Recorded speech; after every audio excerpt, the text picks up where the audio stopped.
Friends, welcome. We're going to begin with prayer. Holy God, earth maker, pain bearer, lover and guide of all, we gather today committed to a lifelong journey toward your reign of justice.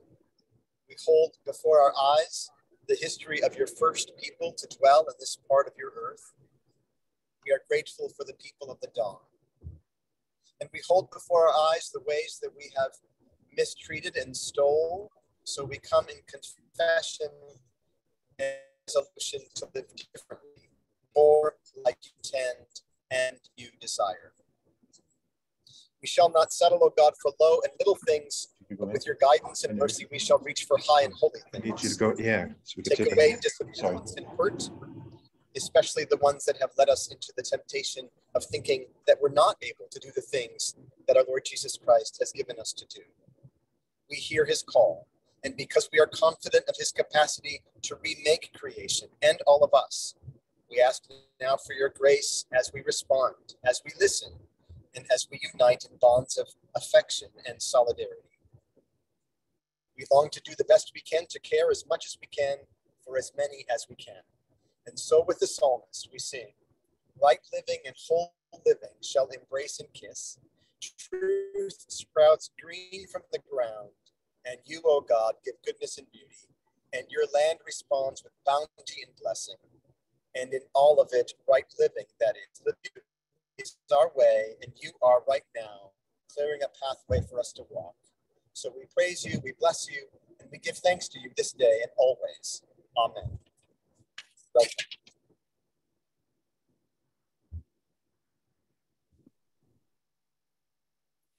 Thank you, Bishop Brown. Good afternoon, everybody. I'm Kerry Mancer, the rector of Christ Episcopal Church in Gardner. I'm thrilled that so many of you have joined us for this opportunity to hear more about the issue of Wabanaki sovereignty in Maine. I know that we all look forward to hearing from Ambassador Dana and the other speakers who will help us to more fully understand the current legislation being considered and the history of the relationship between state governance and the Wabanaki tribes. But first, I would like to attend to some housekeeping for today's webinar. Our session today is being recorded and also live streamed on YouTube. The YouTube recording will be posted on the Episcopal Diocese of Maine's YouTube channel in the coming days. All of you who have registered will receive the link to where the recording can be found, and we hope that you will share that link with others. During the webinar, only the speakers' faces will appear on screen, and all microphones except for the person speaking will be muted. We have live transcription, closed captioning available for this webinar. If you wish to access it, move your mouse to the bottom of the Zoom page, click on live transcription and choose show subtitles. If your transcription is on and you want to turn it off, click live transcription and then choose hide subtitles. We are also pleased to be able to offer American Sign Language translation. Our translators, Mara Baldage and Meryl Troop, have their own screens and will take turns translating. Thank you, Mara and Meryl, for offering your services today. In addition to ASL translation, it is also possible to hear the speakers today in the Passamaquoddy language. To access this translation, go to the toolbar at the bottom of the Zoom screen, select Translation, then Passamaquoddy. We believe that offering the content of this webinar in the Passamaquoddy language highlights the importance of preserving native languages in Wabanaki communities. It is one small way for us to acknowledge the harm caused by the assimilation of Wabanaki peoples, including the exclusive use of the English language in churches, schools, and other institutions. We want to recognize the ongoing efforts at native language revitalization and cultural preservation, which are so important to Wabanaki communities. We would like to thank Annette Sakabason for her translation. Walewan Annette. One more housekeeping note, we will not be using chat during the webinar. If you have a question for Ambassador Dana or the other panelists, please click the question and answer button in the toolbar at the bottom of your Zoom screen. You can enter your questions there. We will have ample time to respond to questions after the panelists speak. If you're watching on YouTube, unfortunately, you cannot access Zoom's Q&A function. Before I introduce Ambassador Dana, I would just like to say how pleased I am that so many of you in attendance today are representing churches that are working to faithfully respond to our state's history of injustice to the Wabanaki people, and also wrestling with our particular church histories. Here at Christ Church, we recently celebrated 250 years of worshiping on the Gardner Common, and there's much to honor in our past, but we know that we must also be honest about our past, even when it makes us uncomfortable. There's a great deal for us to learn about how European colonization and the taking of Maine lands from Native peoples, often in the name of Christianity, impacted the Wabanaki tribes. There is much work to be done, and I hope that all of us continue to take these steps of better understanding the injustices of the past and working for a more equitable future. And now I would like to introduce our keynote speaker, Ambassador Maulian Dana of the Penobscot Nation. She is the daughter of former Penobscot Chief Barry Dana and of Indian Island school teacher Julia Sakabason. She was born and still lives on Indian Island, the Penobscot Nation Reservation. She graduated from the University of Maine with a degree in political science in 2006. She has served as ambassador since her appointment by Chief Kirk Francis in September of 2017. She led the effort to eliminate Indian mascots in Maine schools and to gain passage of a state law banning those mascots. She also led the successful effort to change the name of the holiday on the second Monday in October from Columbus Day to Indigenous Peoples Day. She has advocated on behalf of murdered and missing Indigenous women. Ambassador Dana now serves as president of the Wabanaki Alliance, an organization of the 4 Wabanaki tribes located in Maine, dedicated to restoring the inherent sovereignty of the tribes. The Wabanaki Alliance is working with a coalition of faith, environmental, social justice, and other organizations seeking passage by the Maine Legislature of LD 1626, an act implementing the recommendations of the Task Force on Changes to the Maine Indian Claims Settlement Implementing Act. We are honored to have Ambassador Dana speak with us today. Welcome.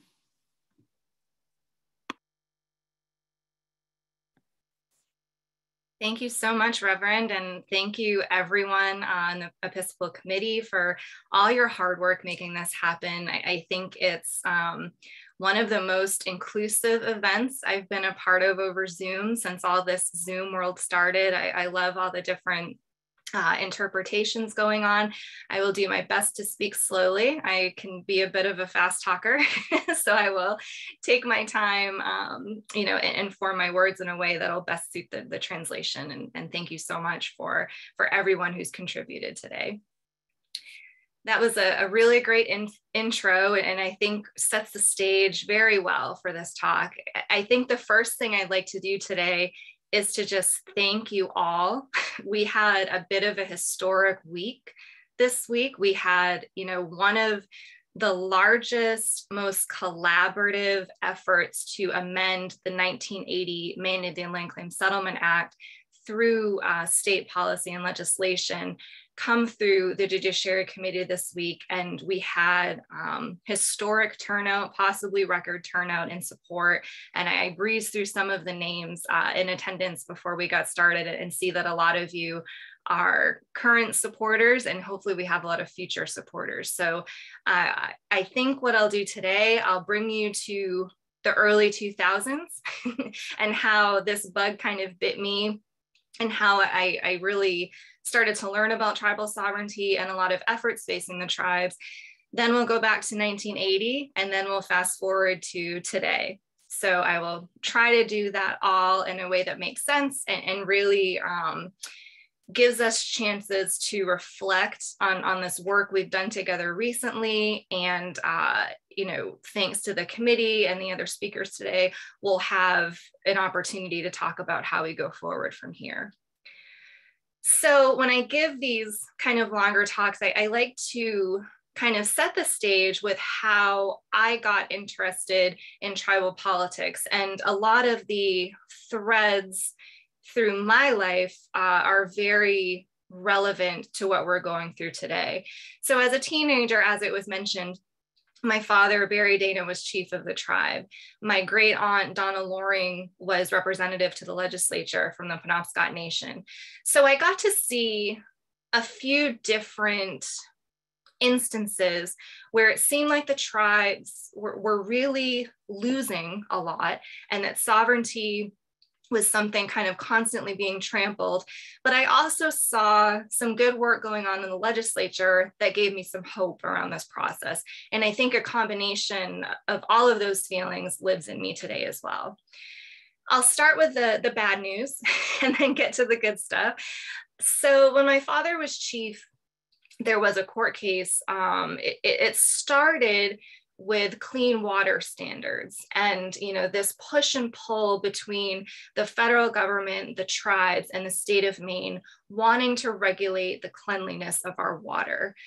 This resulted in a lawsuit from paper mills. The one named in the lawsuit is Great Northern Paper, and the state of Maine against the tribes, Penobscot Nation, and later the Passamaquoddy tribes.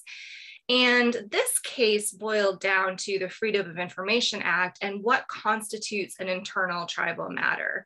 So there was requests from the state and the paper mills to the tribes for our internal tribal documents utilizing the Freedom of Information Act. And the tribe said, no, these are council meeting minutes. These are Department of Natural Resources, data and information, and we did not want to turn those things over. And this obviously bubbled over, went to court, and I was able to go to court in Portland with my father. And, being 15, 16 years old, it feels like kind of a boring day at work with my dad. and little did I know what a historic day in a sad way that would turn out to be. Not only did the tribes lose, the judge in that case said that we had to turn over those documents. And until they were turned over to these paper companies, who obviously have a vested interest in lower water quality standards, until these documents were turned over, my father, Barry Dana, and the two Passamaquoddy chiefs, Chief Doyle and Chief Stevens, would be sentenced to jail time. Also, the tribes would be fined $1,000 per day. So I remember I was sitting with my grandmother who was serving on tribal council. There was a huge reaction to this ruling, and they led my dad away and the other chiefs. And it was shocking, as thinking court was kind of, these mundane, legal, very, very wordy situations. This turned into a pretty dramatic day. So following that, there was a council meeting involving the Penobscot Nation Council and the Joint Council of the Passamaquoddy tribe. And I remember there was a lot of deliberation. Some people said the tribes, should pay these fines, the chief should go to jail, we should really make a stand here. Other people said, we don't know how long the appeal will take. We don't know how long we can be without our chiefs or pay this amount of money. I think the money was key, in that ruling. It's one thing, the chiefs were all very ready to put their freedom on the line, but do we really want to bankrupt the tribes in this effort? So the decision was made to turn over these documents, and it was done in a March for Sovereignty. That's what it was called. And this march started in Norridgewock, Maine, which is the site of a historic massacre of our people. And it ended at the State House in Augusta. And I remember thinking, it felt proud. It felt like a show of resistance. It felt like we were really standing up for something, but it also felt a whole lot like losing, like compromising, like giving in. So I remember forming these thoughts at an early age that sovereignty it must mean a whole lot of things. It means we make our own decisions, we care for our own people. It also, even when you're losing, it means protecting what is most sacred. So I took a lot of lessons from that experience. And of course, we have a current lawsuit going on with the state of Maine over the ancestral territory of the Penobscot River. So a lot of these issues are lingering still. On the flip side, I had my Aunt Donna Loring doing some really great work in the legislature, and she invited me to come testify on a bill by Passamaquoddy Representative Donald Sochtoma. And this bill would outlaw the word, I don't like to say it, but I will so you know what I'm talking about, squaw, as it is a racial slur against Indigenous women. And this bill was called the Offensive Names Act, and it would remove this word from place names in Maine. So I remember going to the State House, my first time, I think, and I saw Indigenous women from every tribe, everybody testified. There were stories of, what we would call today kind of, passive aggressive uses of this word. There were stories, okay, I was just looking in the chat to make sure it wasn't me. There were stories of full out hate crimes using this word, and the committee passed this bill through and it became law. So I have this kind of, flip side to the other experience of, maybe when people get together, when they tell their stories, when they share their humanity, things can work. You can connect with human beings. Just making sure. Do you all want me to stop until you figure, are we good? Okay, I'll keep going. I think you should keep going. Okay, just want to make sure. So also around this time, I guess I had a busy life as a teenager. I was watching a high school basketball game with my dad, and it was the Skowhegan Indians against the Nokomis Warriors. And both teams had fake face paint on, they had fake feathers, they were jumping around, they were really acting out their Indian mascots. And that really lit a fire in me. I thought, these are my people. I'm so proud to be an Indigenous person. Those are my sacred cultural traditions and items. So, how dare they, people not of our culture, how dare they steal these things and use them? And I think, that obviously started a decades-long career for me. That kind of a great part of that journey was the law passed in Maine banning these mascots. And I also think it's run parallel to a lot of this work about sovereignty and self-determination. And, people say they're separate and one's more meaningful and all this stuff, but I see everything is connected. I don't think that you can consider a group of people's full rights and equity until you review them as people. So when we take away those Indian mascots and those stereotypes, when we stop celebrating the genocide of our ancestors by changing Columbus Day to Indigenous Peoples Day, I think that sets a very good foundation for discussing the Settlement Act and sovereignty and self-determination of tribes in Maine. So there is the early 2000s, and we'll jump back to the 1980s and spring into the bill today. So, I was not alive in 1980, but this is a huge year for the tribal nations, and it really sets up so much of the work we're doing right now. So I know that a lot of people on the Zoom have a lot of working knowledge about the land claims and kind of what we're trying to do to amend them. So I'll give a brief overview, and then we can get into it more in the questions if there's more clarity needed. Essentially, 2/3 of the state of Maine was illegally taken from the tribes. The tribes in the lawsuit are the Passamaquoddy, Penobscot, and Maliseet. There's also the Micmac with a reservation in Maine who have also certainly suffered land theft, but were not involved in this settlement.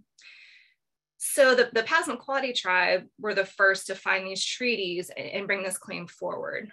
And essentially, the result was a chaotic atmosphere of the federal government and the tribes suing the state of Maine and seeking some kind of resolution to these valid claims to land. The state of Maine came into this deal as the party who had done wrong, but also the party with, I guess, a whole lot of demands about what a settlement should look like. And their philosophy was, we don't want to see a nation within a nation. Now, if you are fully respecting tribal sovereignty and tribal nationhood, that's exactly how we should be viewed. So this set up an immediate conflict that has lasted over these 40 plus years. So the state of Maine, did some things in this negotiation where they made sure that they were kind of the party in control jurisdiction-wise. A lot of the language relegates the tribes to municipality status.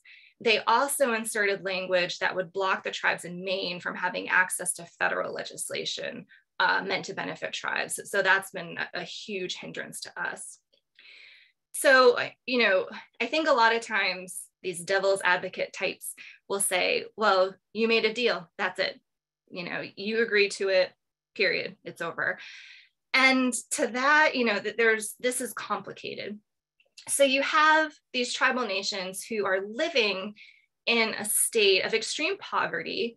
And a lot of these reasons were not the fault of the tribes. When you have this legacy of colonization, of theft of land, resources, and children, of attempted genocide, really, you don't get over all of that quickly. That takes generations to heal and to, repair and bring back to a level where you're functioning and thriving. So the tribal leaders saw, they were told that this deal was likely the best, if not the only deal they would ever get. We had President Carter in office with Ronald Reagan coming in after him.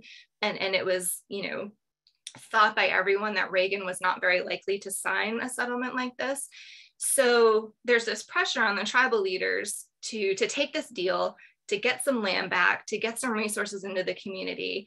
And they were also told that they could amend it if it wasn't working over time. So the bad news is a lot of it hasn't worked, but the good news is we have a way to amend it. And that is LD 1626. And LD 1626, which we just had in public hearing this past week, it started as the result of a task force. So I'll bring you to the 129th legislature, which was one legislature before the one we're currently in. And we had, a Democrat in charge of the administration and Democrat control of the House and Senate. So a lot of lawmakers were seeing this as a chance to really do something to improve tribal sovereignty and tribal state relations. Now, my position of ambassador for our tribe only exists because tribal state relations had gotten so bad, we pulled our representative to the legislature. The Passamaquoddy did as well in 2015. The Passamaquoddy have re-elected a representative, and that's, of course, Representative Rena Newell, who's doing some fabulous work in Augusta right now, and we'll talk more about her efforts later, I'm sure. So I work every day as ambassador, knowing that the very nature of my job exists because this relationship had gotten so bad. And, the elephant in the room around the, turmoil and chaos in that relationship is the Settlement Act. And, there's litigation, there's different problems there that I'm sure we can flesh out together through the questions if needed. So, we got some things done in the 129th legislature, some good things. The two bills that were mentioned about the mascots, Indigenous Peoples Day, and we had reps and senators putting bills in, really looking at this tribal state relationship. And a lot of them knew that the basis for so much of the kind of dark cloud of it all was a Settlement Act. So there were some bills to address pieces of this submitted. There were some bills to repeal the whole thing. And the best solution seemed to be, to meet with tribal leadership and kind of figure out where we wanted to go together. So then Speaker Sarah Gideon and Senate President Troy Jackson, who's still serving, met with tribal leadership, the chiefs and vice chiefs, Representative Newell and myself. And this idea was formed to create a task force. And sorry, my dog just walked by with my partner. She looked cute. So this task force, was the result of a resolution passed, and everybody, got on board and was excited about it. And it was tribal chiefs, lawmakers, bipartisan group of lawmakers. The current and the then chairs of the Judiciary Committee served as the chairs of the task force. And that was former Senator Mike Carpenter and former Representative, now Senator Donna Bailey. They were the chairs of the task force. There was also non-voting members from the Attorney General's office and the governor's office. And I want to say that, there's my doggy, that this task force was one of the most, I think, probably successful collaborations between the state of Maine and tribal leaders. So there were 6 or 7 sessions. Chiefs and vice chiefs sat on this and were very much involved in all of the kind of educating and, digging up a lot of good information about federal Indian law, about the Settlement Act, and getting all of this information to Maine lawmakers. And, Maine lawmakers are at a disadvantage because the Settlement Act has been sort of the law of the land since 1980. So it's like, if this is state Indian law, why do we need to learn about federal Indian law? This is how we deal with tribes, this document. So there was this real push to utilize tribal attorneys and tribal leaders to do a lot of educating of these lawmakers. And I think it really paid off. There was a slate of recommendations, passed through consensus at the end of this process that dealt with everything from criminal jurisdiction, civil jurisdiction, land acquisition, taxation, gaming, which we'll get into. It's really its own monster, tribal gaming in the state of Maine. But that was a recommendation. Land, I said that right, fish, natural resources, fish and game. And so just this really lovely, comprehensive look at all of the areas where the relationship is failing because of the interpretation of the Settlement Act by the state of Maine. So these consensus recommendations were put into a bill, and that was LD 2094 in the 129th legislature. And I believe then Representative Donna Bailey was the main sponsor of that bill.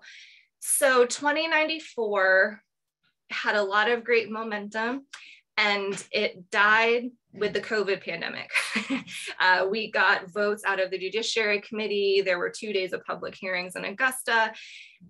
And the process was fairly sophisticated. The public hearings would break down the different subject matter into, if you only wanted to testify on taxation, if you only wanted to talk about fish and game, there were different times you could come.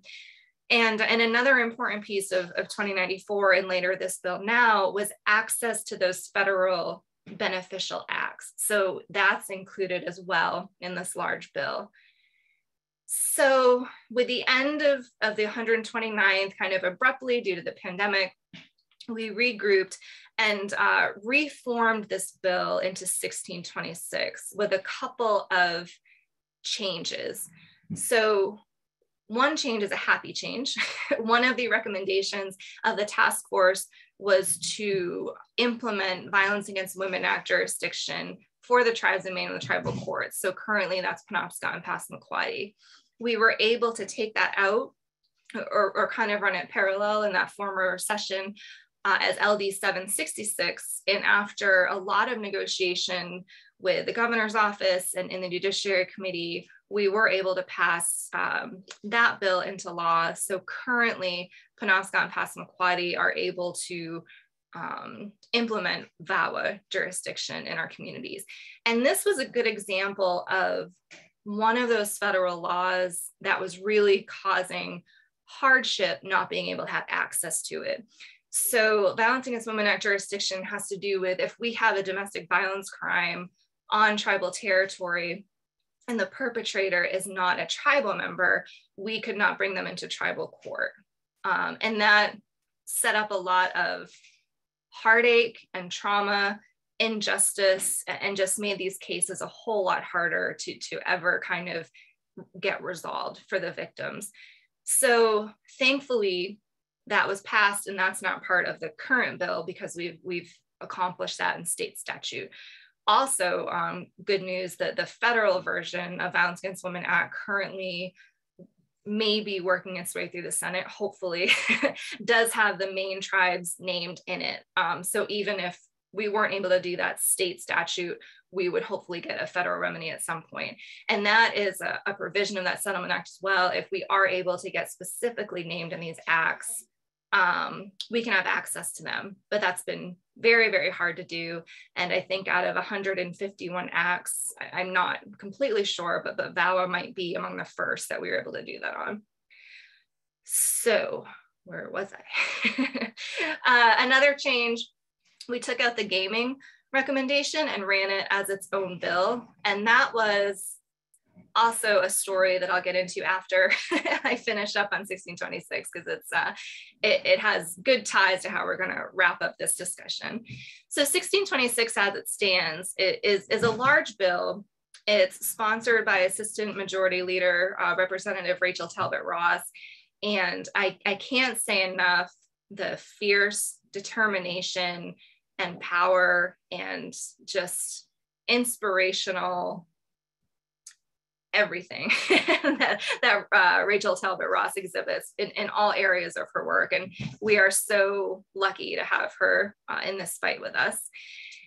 And the bill seems large in scope, but it really has only a couple of main points to it. I think in one bucket, we have that jurisdictional piece of, we want to expand tribal jurisdiction over tribal lands, waters, resources, people. And then the other piece is having access to that federal legislation. And one of the things that we've really stressed throughout all of this is that Maine is really unique in the way the state deals with the tribes.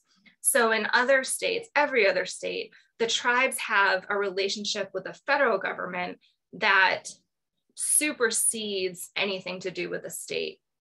So because of this Land Claim Settlement Act, we've kind of had the state be a very involved player in tribal matters, when in other places, every other place, it's the tribe and the federal government have that relationship, and they kind of, interact with the state as sovereigns.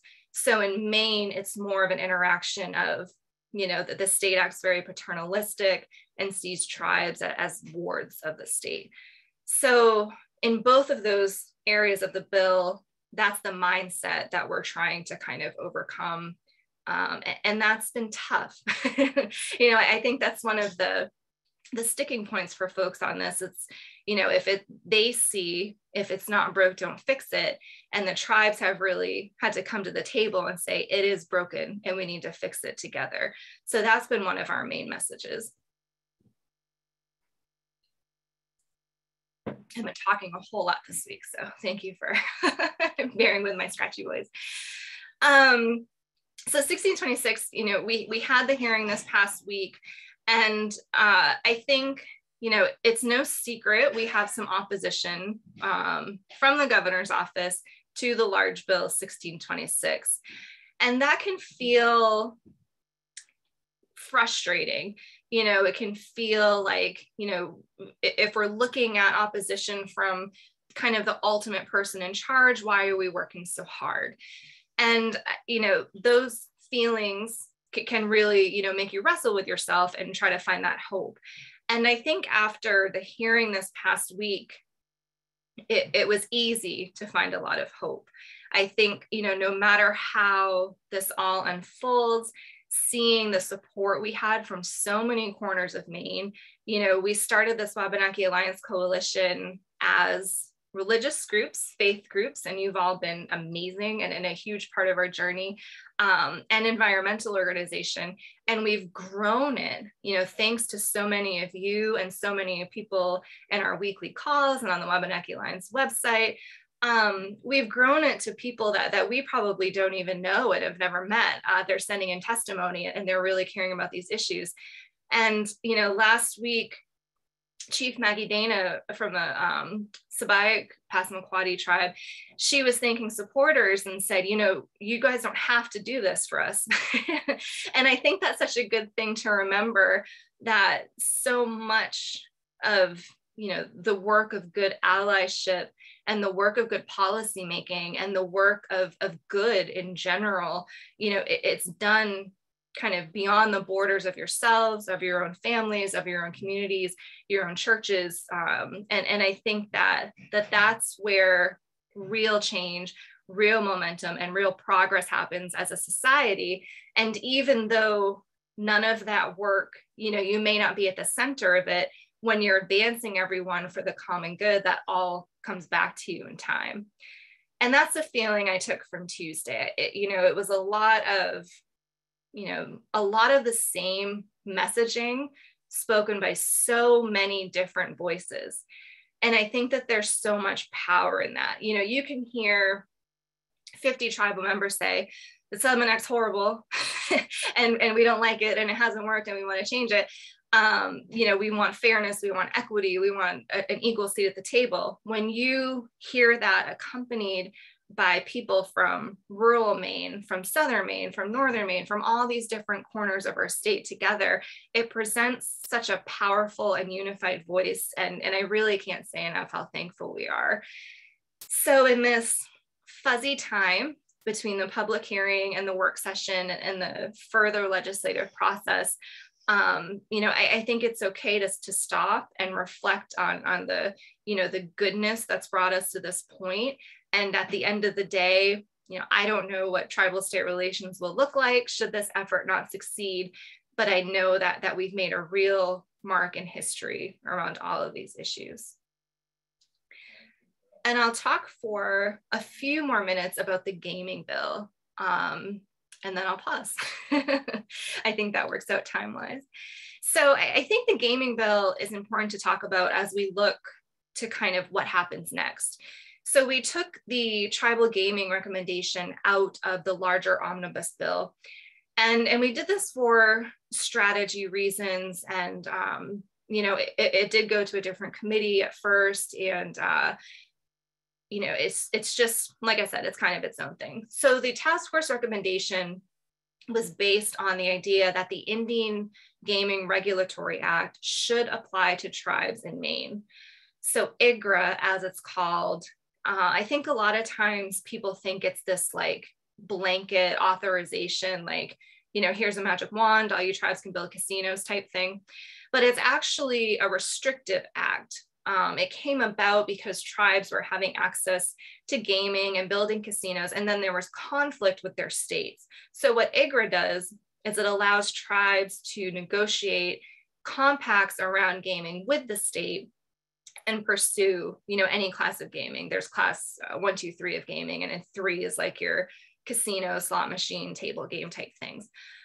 So the recommendation essentially said IGRA should apply to tribes in Maine. And that was the language we took out and ran as a bill sponsored by Representative Ben Collings out of Portland, and that was LD 554. So 554 had a bright and shiny future, made it through committee, House, and Senate, and was vetoed by the governor. And in the governor's, issues with this bill and in her veto message, it was expressed that, this administration would like tribal gaming to look like something done in state statute, kind of under state control. And, there was concerns about where a casino might be, what tribes would be involved, where the revenue would go. And I think that's an important philosophical distinction to point out, where the recommendation that the task force came up with was, we would like the self-determination and sovereignty of choosing these, how we want to conduct gaming and have access to IGRA. Whereas the other philosophy is kind of this, continuing attitude of the tribes will be under the state. And this is how, gaming will look like as dictated by Maine. So I think thinking about that, conflict, it really points to the fact that we still have a lot of education to do. We still have a lot of work to do around, explaining why federal Indian law should be the backstop for tribes in Maine, because we are federally recognized tribal nations. And that's exactly the theme throughout LD 1626. And that is really what we are trying to accomplish in this legislative session. So I'm checking my notes, and I think I've taken us pretty far here. And I will pause here for some questions or some other speakers. So thank you.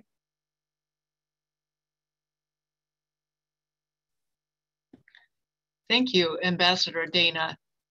We had next as a speaker, John Hennessy, about what we can do. I don't know, John, if you want to jump right into it, or if you think that there's a question we might want to proceed with first. I saw a couple of the questions, Eleanor, so I'd go there first. Okay, thank you. I see one that I can jump right into from, I just found them, sorry. Great, yeah. I got them now. Why does VAWA law only apply to Penobscot and Passamaquoddy this time? It's because our communities have tribal courts. And I think that there's plenty of language in the law that in the future we could amend that. If other tribes get tribal courts, we could certainly pull them into that.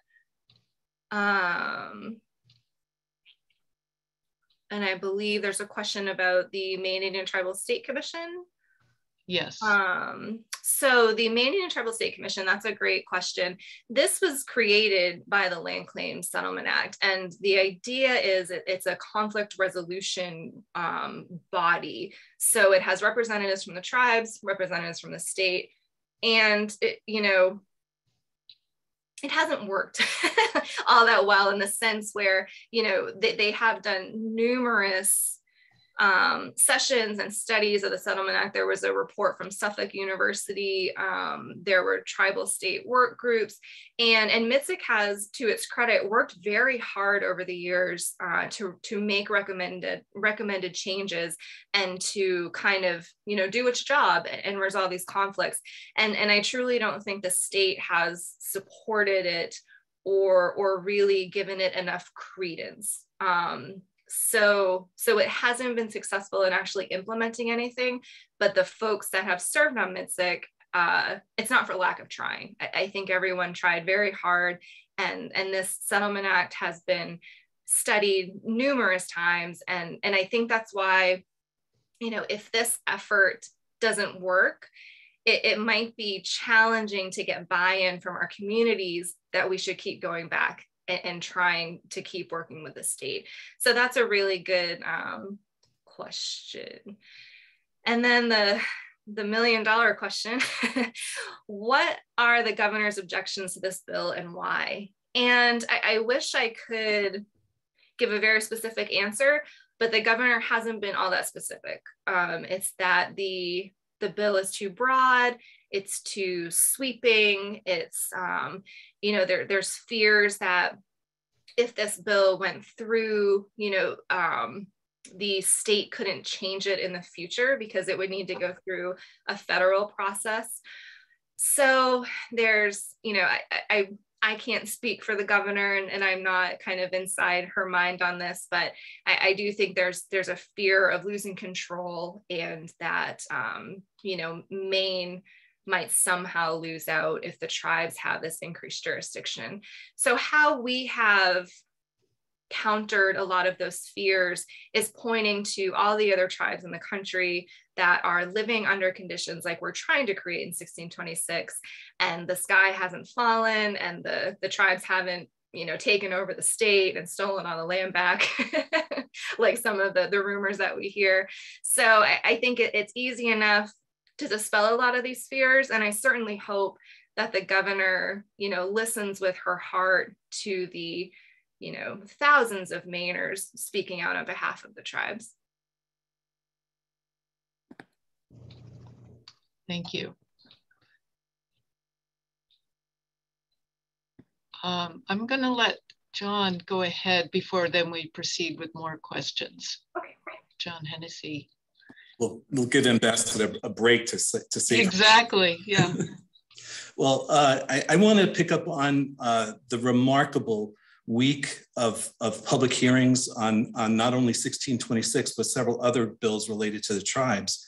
I've been working in Augusta for more than 20 years, and I've never, with perhaps the one exception being the marriage equality public hearing at the Civic Center, I've never seen something so well orchestrated, so clearly organized to give the message loudly and clearly that this was something that needed to happen, and it needs to happen now. I think everyone involved in the public hearing should be very, very proud of how it was executed. I watched for, I think, about 6 hours all told. And even the legislators who sometimes, because we're all still on Zoom, that has its pluses and its minuses, but I watched the facial expression of the legislatures, and they were engaged. They were listening. They were truly, not all of them, most of them were listening, and it was very, very powerful. And that's where I want to pick up and say that that's the next opportunity for us, is to reach out. Like, I don't know how many of the 1,700 plus testimonies came from Episcopalians, but I'm going to guess a good number. And now it's time to shift our energy to our state representatives and state, and I'll get to the governor later, but to reformat the testimony that you provided for 1626 and put it in an email to your state rep and your state senator. Or, dare I say it, the old-fashioned way, write them a letter and put it in the post office, put a stamp on it. It'll take a week, maybe 10 days, but do that. And let's start building a sea of momentum to let people know that we're supporting this bill. And I'm saying that we do this for people, even if we know they're supporters of the bill. It's very, very important that everyone knows that people of faith all around the state of Maine are watching this issue for all the reasons that we've talked about this afternoon already, and that we see this through. Then reach out to the governor. I'm going to put the contact information for the governor's office in the chat, and my advice there too, just put your thoughts respectfully in an email. Pick up the telephone, that's the direct line to the governor's office. It's a public number. Share your point of view respectfully with whoever answers the phone, or write the governor a letter. We know this governor loves the printed word. Put your thoughts, put your emotions, put your feelings into a letter to the governor, and let's flood her office with letters, emails, phone calls, all of the above, to make sure that she knows that we're watching and that we're praying and that we're hoping that this comes to the conclusion that the tribes have been looking for 40 plus years. I'll stop there, and if you have any specific questions, I'd be glad to answer them. Thank you, John. I'm going back to look through the, you answered how do we best communicate our support to the governor. And I guess I will ask Ambassador Dana, Maulian Dana, if you have anything to add to how we can affect the governor. I think, my first thought when John started talking was I really wanted to recognize the Judiciary Committee chairs. So that's Representative Tom Harnett and Senator Ann Carney. I think that they've been, they've given more of themselves to this than folks really know. They've really dedicated themselves to learning about these issues and nurturing this bill through a very delicate process. So I do want to extend my thanks to them, as well as my thanks to Representative Rena Newell, who sits on the Judiciary Committee, which can't be easy at times, hearing some of the questions about this legislation and then kind of, the scrutiny and the pointed language sometimes at any tribal bill that comes before them. So I do want to recognize those folks as we talk about legislative action, and I'm really glad that this effort has been shepherded by the leadership in that committee. So how do we affect the governor?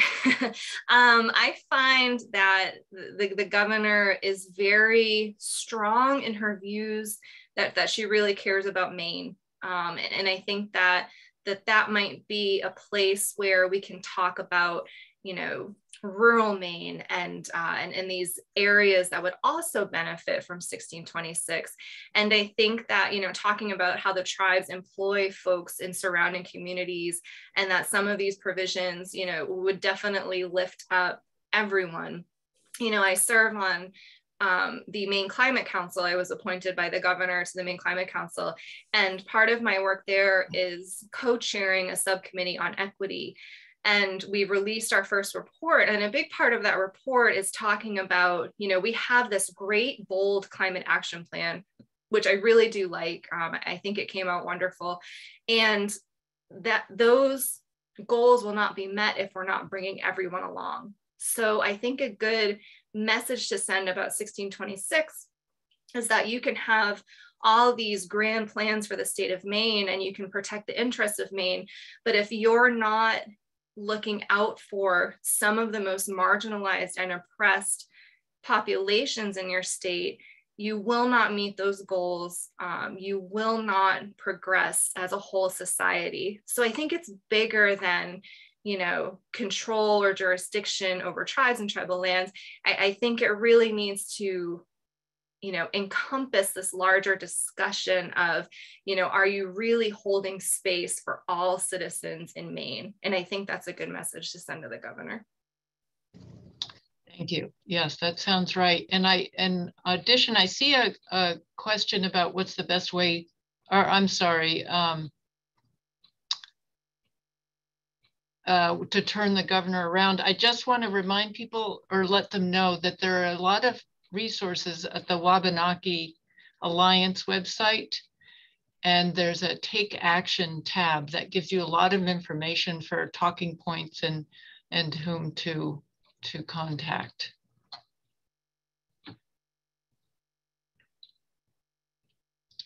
And a question, is there enough legislative support for LD 1626 to override a veto by the governor? Well, that's part of our strategy is thinking about that potential outcome. And it's an uphill battle for sure. And I think that our coalition, I can't speak enough to the effort and blood, sweat, and tears that so many people throughout these organizations that the Wabanaki Alliance has kind of, collected and partnered with. The effort they're putting in is just tremendous. You spoke about the website. That website is mostly maintained and updated by members of our coalition. And so when you see that this beautiful toolkit and frequently asked questions and press updates, so much of that is done by people who just care about this work and about tribal sovereignty. So, I think as we think about moving forward, we have a huge, powerful team. They're all reaching out to legislators, and so can you. I think the best way to think about that veto proof majority scenario that we would obviously love is looking at those numbers, looking at who your representative and senator are, and really trying to pull in that support. I think, it's no secret we have more Democrat than Republican support. So if you know a Republican that, this self-determination and more limited government philosophy might appeal to them, give them a call and see if they would think about being in favor of 1626. Thank you. Thank you. And putting together some questions here, maybe we'll give Ambassador Dana a break. John, if you could answer about deadlines. There's a question about deadline for written testimony, which is passed for LD 1626, but maybe other bills, but other deadlines about contacting our representatives and governor. I think we have until the work session and there's a vote out of committee, we have that much time. We have probably 2 weeks to reach out to our individual legislators across the state before any votes start to be taken. Ambassador Dana said, focusing on the Judiciary Committee, that's where the first vote will be. And the 4 or 5 Republicans on that committee should get a little extra love from people of faith to make sure that as Ambassador said, why conservatives should support this concept of tribal sovereignty.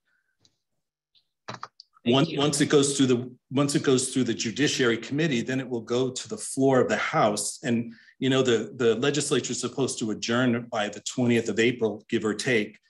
So we have time. We still have time to make a difference. It doesn't necessarily need to be recorded as public testimony now. I don't even know if the tribe, all the people crashed the system yet or not. I've never seen so much testimony. But seriously, the focus should be on your individual state rep and state senator and the governor in that order at this moment in time. Thank you, John. There's a number of questions. It's hard to choose. I'm going to jump around a little bit. But for an overview, what percentage of Maine's land is held by tribal nations? So this is a great question to bring up because it's not a lot. it's a very small percentage.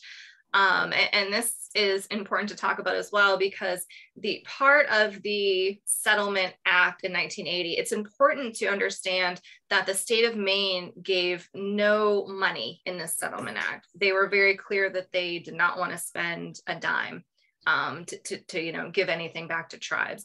So what happened was the tribes received funds, but those funds were held in trust by the federal government and mostly used for programming and to buy parcels of land to have in a few different categories, which are reservation land, which we don't need to buy. That's our communities where we reside and our municipal centers are. There's fee land, which is just like anybody would own a house or land. You own it outright as fee, and on fee land, there's no tribal jurisdiction and it's subject to property taxes by the state of Maine. And then there's trust land, and this is land that is held in trust by the federal government, where you have enhanced tribal jurisdiction and and the taxing provisions that the tribe controls rather than the state. And that's a very rough non-attorney breakdown of those 3 types of land. But so the Settlement Act laid out parameters for the Passamaquoddy and Penobscot tribes to buy back 150,000 acres of land in Maine to eventually put into trust. Neither tribe has accomplished that, and it's not for lack of trying. So a lot of these parcels, you can't buy land unless you have a willing seller. And a lot of times over the years, tribes have run into roadblocks with, the land being clear cutted, but before we were supposed to buy it, or parties backing out or backing down. So a lot of these things have been out of our control. So I think you hear the narrative sometime, well, each tribe has 150,000 acres of trust land. That's what was agreed to. It was agreed to, but it didn't happen. So when you look at the map of the state of Maine, I'm not sure if it's on the Wabanaki Alliance website, but we use it sometimes in presentations. There's a map that shows where these tribal lands are. And, neither tribe has reached their full amount of trust land status. And even the fee blocks are quite small when you look at the whole state. So should this law pass 1626, or should this bill pass into law, we're talking about these jurisdictional changes would only occur on reservation, or not even reservation really, it would occur on those trust land parcels. So that's where we would have kind of enhanced jurisdiction. So I hear some of these rumors of, the tribe's going to try to take 2/3 of the state back and all this sort of thing. And that really couldn't be further from reality. We couldn't go build casinos all through Portland. We couldn't just buy a whole town if we wanted to. We couldn't, you know, kick people off huge pieces of land. That there's processes around all of this, and really understanding where the lands are and what those jurisdictional changes would actually look like in reality, and they wouldn't really affect the everyday Mainer. I think that's all really good to understand.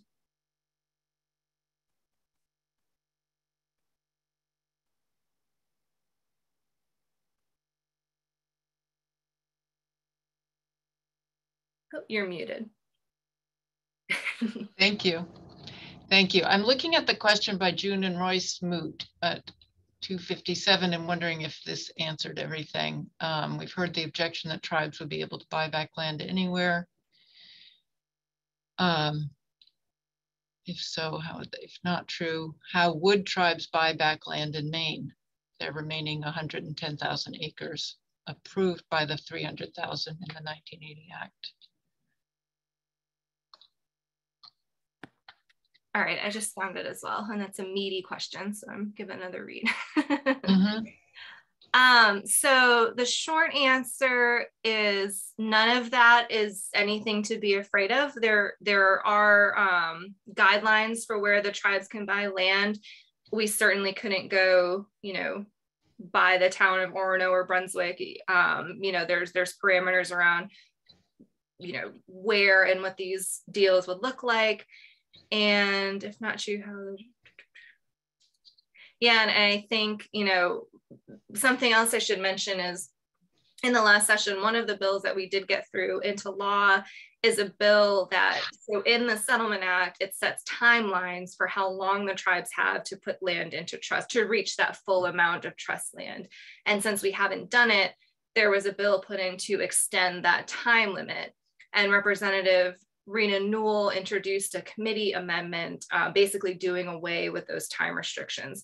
So thankfully, we have that in place. So, you know, even if 1626 doesn't pass, we do have some wiggle room on how long it will take us to amass that trust land. But 1626 is really important because it addresses that land acquisition and land into trust process, which I won't pretend to know all the details of, but I can tell you that it's complicated. Land into trust takes place with the federal government and Department of Interior. There is moments of consultation with the state and surrounding municipalities, and it really wouldn't look like a huge seizure of large pieces of land by the tribes. Thank you. We have other questions along that line, but I want to go back first to John Mattis's question. What can we do within our parishes and communities to educate our neighbors about these issues? I know we've talked about some things, but many of us here are looking for every way possible to spread the word.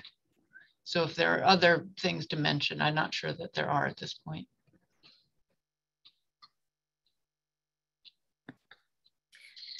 Please, Kerry. I want to wonder if somebody on the panel can speak more to the work that I think it's Maine Wabanaki Reach. We've looked into some of their educational resources for churches and for groups. And I'm not really qualified to speak. I don't know enough about it to really speak about that, but maybe John or Ambassador Dana does, about what those might be opportunities there for education for our churches, programming.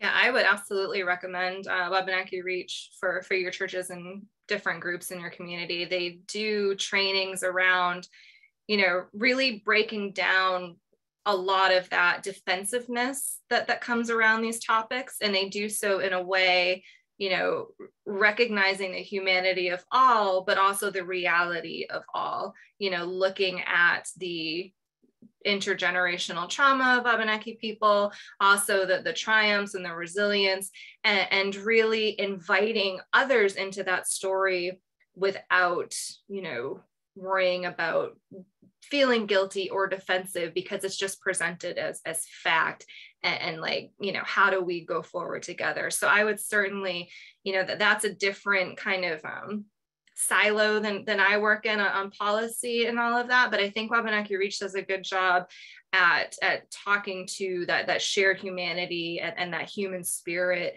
and grappling with some really tough topics, you know, and feeling, I think sometimes, you know, people not in tribal communities feel attacked, or, you know, my ancestors did that, not me, you know, why should I have to care about this? And Wabanaki Reach does a really good job of breaking down a lot of those barriers to learning and growing.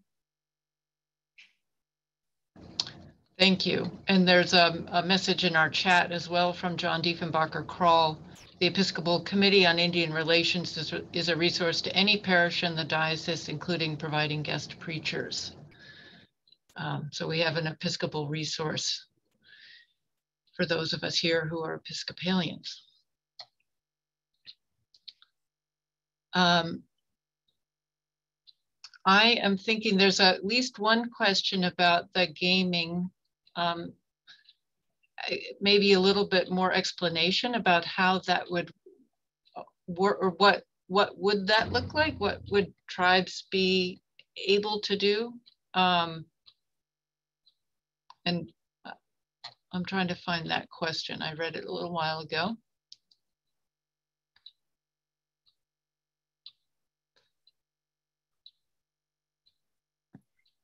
I can get started on that if you like, and then because there's probably more to say about that. So there's been a parallel process here, and that is negotiations between the governor's office with assistance from the attorney general's office, and tribal leaders and attorneys. And this kind of came about after the governor vetoed the gaming bill. She had some ideas about, you know, areas she may want to work on with the tribes, even though she, you know, couldn't fully support 1626. And one of these areas was gaming, and trying to, you know, see a path forward where the state and the tribes can, you know, work on gaming together. So the tribal idea and, you know, way that we would like to go forward, and the recommendation of the task force would to have the Indian Game Regulatory Act apply to tribes in Maine. And basically what that would look like is the tribes individually or collectively, if they chose to, could negotiate a state compact around gaming with the state. So in that compact negotiation, federal Indian law would be the backstop for all of these efforts. And that would outline if this would be a bricks and mortar effort, you know, who would build a casino, on what tribal land, you know, that casino would be on, if more than one tribe would want to get in on it, what the revenue sharing would look like. So it's hard to say, well, this is what it would look like, because that would all kind of, you know, happen but beforehand, before anything could progress. And that's a really important provision in IGRA, is having that involvement and that collaboration. So where we are at currently is LD 585 is a bill that Representative Rachel Talbot Ross had sponsored and carried over with 1626. And it originally dealt with extending Tribal Law and Order Act provisions to the tribes, which was an accompanying piece of her VAWA bill. So instead, through legislative gymnastics, 585 has been amended to include the provisions that the governor wanted to work with the tribes on. Make sure I said that all right. So those provisions are gaming. And right now that gaming looks like exclusivity to online mobile betting for tribes. And this is probably more detail than we all really need, but that's what it looks like currently. And taxation, and consultation or collaboration. So all of these things would benefit tribes, and we testified in support, and we're thankful for the dialogue with the governor, but we're very much behind 1626. But something interesting, happened in the public hearing on Thursday for LD 585. And that was a real deep dive into the history of tribal gaming in Maine. And, because we don't have access to IGRA, when we wanted to expand gaming efforts, it had to go to state referendum.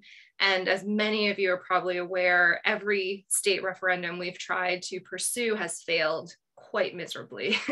But state referendum has been a process useful for other interests, and they voted to expand gaming in Bangor and Oxford, where the two casinos are. And it's important to note about Bangor that the state referendum approved the slot machines at the raceway, and then changing a law later on allowed them to have table games in a full casino. So the message has been sent to tribes that Maine is okay with expanding gaming as long as tribes aren't doing it or benefiting from it. So it's a tricky issue. I know that it gets into a moral dilemma or an ethical dilemma for folks. And it's not an industry I'm all that fond of. I go to a lot of tribal events that are held at tribal casinos. I don't feel great being there. It's not a place I'd like to be, but I do really agree that it is an important part of tribal sovereignty to have access to all those federal acts. And who knows, maybe if we got access to IGRA, started to negotiate this compact, we found it not to be viable or something we wanted to get into. So it's not a given that tribes would immediately and kind of, ferociously pursue casino gambling. It's just that we want to have the choice. We want to be able to make that choice for ourselves. Thank you. And there's a question here about a curriculum in schools that teach about Maine Indigenous people. Is there one? Is this also something, this is more of a long-term assistance than the current legislation, but that Indigenous history is adequately taught here? Do you know about that? I can speak to that. So back in 2001, Representative Donna Loring from Penobscot Nation was able to pass a Wabanaki Studies bill that passed into law.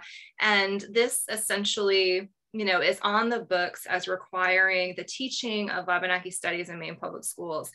And, she did this, in a time where it was tough to get things like this through. It wasn't an easy sell for folks. And I think, the fact that we have this law is really wonderful and a great start. The issue with this law was that it was very unlikely to pass if it had a fiscal note. So there was no kind of mechanism to hold the state to it from a financial standpoint.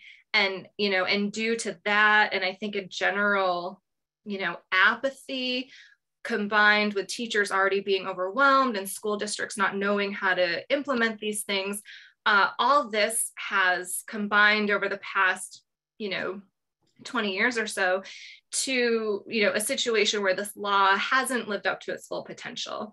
So thankfully, Portland Public Schools, undertook a huge chunk of this work and really stepped up to try to create, a new trend around this, Wabanaki Studies curriculum. And they've been working diligently for a couple of years, and I've reviewed a lot of their work, and it's just wonderful.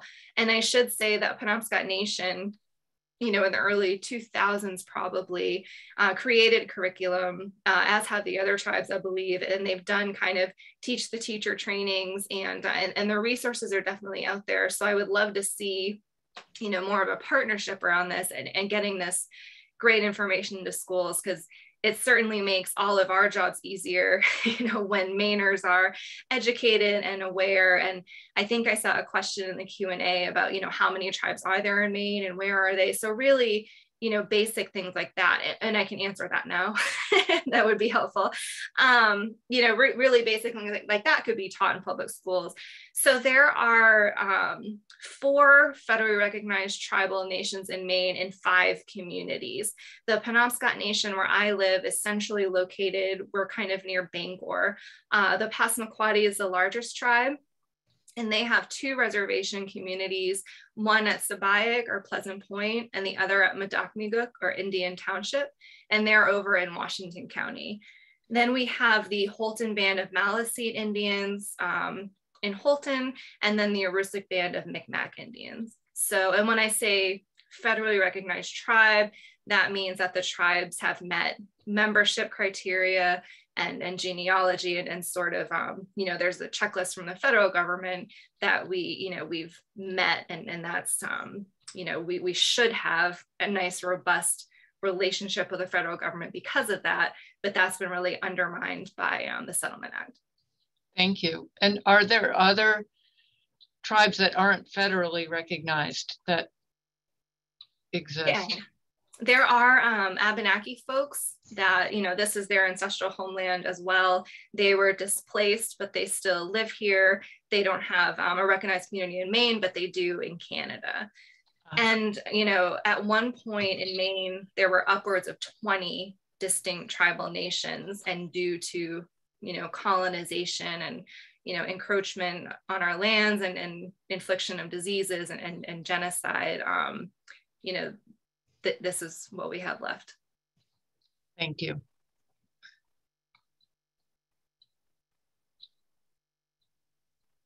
Can I jump in for a second? Please. I don't know if you're seeing the question, but Ambassador, there's a great deal of attention about the bill that we read about from Representative Golden and that Shelley Pingree also co-sponsored at the federal level. Are you able to speak to how that might interact with 1626? Yes, I'll do my best. So we are really happy that Representative Golden has undertaken a very thoughtful and focused effort to try to advance tribal sovereignty. And what he's done is, I've spoken a little bit about how we don't have access to those federal laws. He's crafted legislation that essentially says from this point forward, Maine tribes will be included in these federal laws, that they will impact Maine tribes and will be able to access them and benefit from them. And this is, it would be great to have, the wave of a wand and have all of those federal acts that we've missed out on apply to us. But I feel like, Chief Francis was saying last week, if our kids born right now can move forward, not under, that same provision we've been living under, and have access to these laws and resources in our communities and enhanced jurisdiction in some areas, that feels like a whole lot of progress. So we're very happy for that effort. It just happened to drop as 1626 is moving through. It certainly wasn't on purpose or intentional. That's just the legislative fate of things. And I think that, should 1626 pass, we would have that provision where the federal laws would apply to Maine tribes. So in a sense, the federal law wouldn't be as needed. However, the federal law, I think, is an important backstop, if we don't get 1626 through. And I also think it sets a really good precedent with working with our federal delegation, that they can bring very important and needed issues from our communities to that level, because that's really where our relationship should take place, and that's how it should look. Thank you. And there's an earlier question about, is there a place to see a list of the federal laws and acts that Maine tribes have missed out on because of the Settlement Act? There is, and I don't have it handy, but I can send it to the organizers, and maybe you can get it out to your membership for sure. Okay, thank you. Yeah.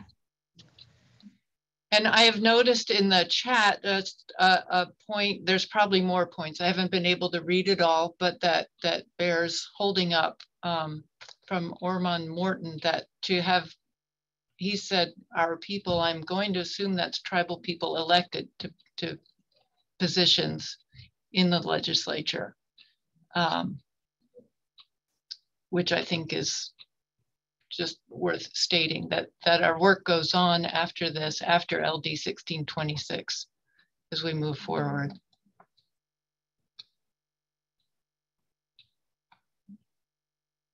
And there's a question about, do you have some idea as to the amount of support among Republicans in the House?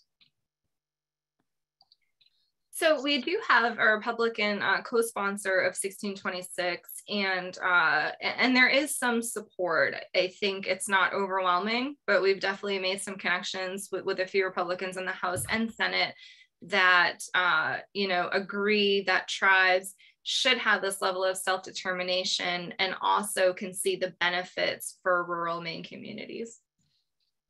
Very good, thank you. Now, question from Matt Bear Fowler. The federal law introduced by Golden would make all federal laws related to the tribes, even ones from the past, apply to Maine's tribes. Is that correct? It would only be the laws passed from this point forward. Okay, thank you.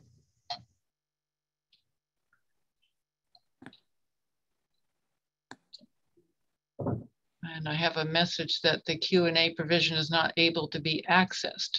Could that be checked, please? It might be full. Maybe it's full. Lots of good questions.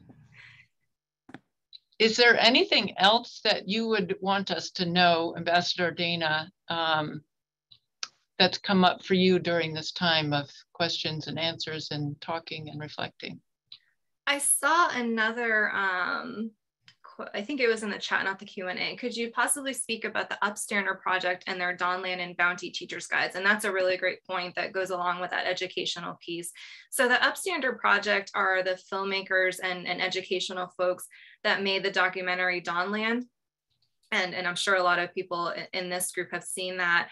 But that is, taking a really hard look at the foster care system in Maine DHS that was removing Wabanaki children from their homes, often with no due process or real reasoning, putting them into non-native foster homes, and the kind of abuse and torment and trauma that took over the lives of these young people. And then at the end of that experience, they're either out in the world or they're trying to reconnect with their tribal communities.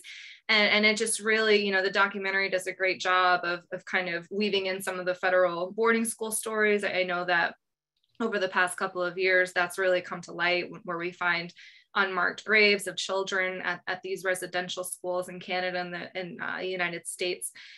And so the team at Dawnland did a really good job of elevating the individual stories and the process of the Truth and Reconciliation Commission for Wabanaki people that happened in Maine. And it was a partnership, between the tribal people and the state. And, they had a work group and a commission. And I should note, one of their recommendations was to support tribal sovereignty, and that they saw that as a reparative piece as we talk about these traumatic stories. So Upstander, their follow-up project to that, and they won an Emmy for Dawnland, by the way, just great folks doing great work. And they follow that up with a short film called Bounty. And you can watch it, I think, at any time at bountyfilm.org. And that features 3 Penobscot families. One of them is mine. I'm in it with my 2 daughters. And we are in the old State House in Boston, where the Spencer Phipps Proclamation was written. And this proclamation was a call to the colonists of New England in Massachusetts and what we now know as Maine, to basically go out and hunt down Penobscot people and turn in their scalps for bounty money from the government.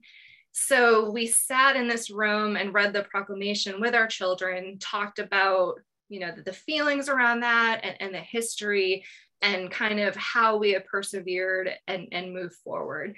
So it's obviously a heavy topic, and it's a good thing to talk about, and it's good to really know this history in this place and time. And the curriculum guide that goes with both of these films just does a really thorough, extensive, and wonderful job at digging into not just the trauma and the sadness and sort of the atrocities of history, but where Wabanaki folks are right now and kind of the issues that are important to us currently. Thank you so much. I think it's time to wrap up here. Yes, Kerry. I just want to say a couple of things. I'm not sure who's closing us, but I want to make sure just to say a couple of things before we close. First of all, I think in listening to Ambassador Dana, I'm realizing what a great model you are. Thank you for speaking truth and love. And I can't imagine how deeply personal and painful some of this is. And to be able to do your work in a sort of civil discourse way is really incredible. And I think a real model for us. And I just want to say how much I appreciate that. I also want to thank Annette Sakabason again. We had some technical glitches and I don't think the audio was working with the Passamaquoddy translation, which I'm very sorry about, but just really thankful for Annette's willingness to be here with us today and trying to make that work. So thank you for that. And thank you for everyone who's shared questions and obviously passionate about this and wanting to continue this work. So just wanted to say those thank yous. Thank you, Kerry. Yes, there are many thank yous to be said here. There's been a lot of behind the scenes work. Scott Klinger has been wonderful with the tech work and the time, and John Mattis in organizing us. And thank you to Kerry and John and our interpreters, Mara and Merrill, and to Annette, thank you. And also to you, Reese, who's there in the background helping us technologically, but most especially to you, Ambassador Maulian Dana. I would like to close now with a prayer. And I echo what Kerry said to Ambassador Dana. You are a wonderful example to all of us. And as we begin, I would like to begin with a moment of silence as to recognize the true gravity of injustice that has been done to the Wabanaki. The reason we are here today is because of a legacy of colonization and genocide. So first, I'd like to take a few moments as we just sit with that.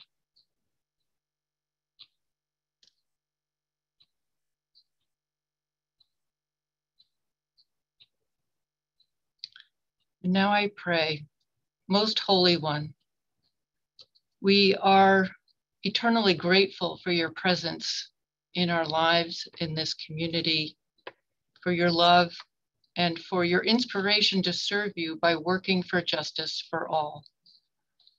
I'm mindful of all that we've heard here today, the importance of telling stories, of healing, of hearing stories.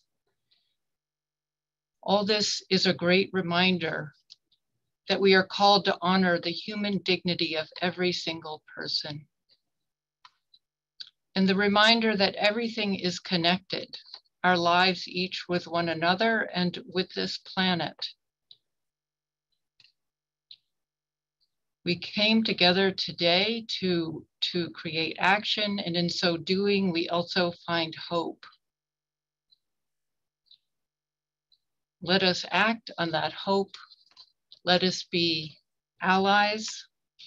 Let us go forth serving you through action in our land. Amen.